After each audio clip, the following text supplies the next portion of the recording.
Nós somos pequeniños, nós somos unha empresa moi pequeniña, entón tampouco non... Eso ainda o vamos ver da hora para diante, porque ainda quitaron as cotas agora.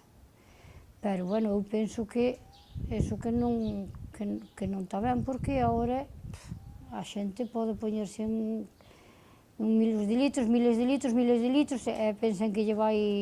Eu, para mí, non está ben, porque non che vai, non vai dar, a xente non lle vai dar 200.000 litros e van poñer máis. Cada vez, eu penso que os pequenos estamos mal por culpa de non haber unha cota.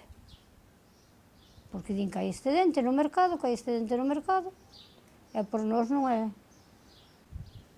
Agora, eu penso que agora que non habendo cotas, que da maneira que está agora, que de feito as industrias siguen poñendo unhas cotas, cando che fan o contrato xa che din o mesmo leite do ano pasado, senón penalizanche moitísimo, o sea que non hai cota pero sigue habendo.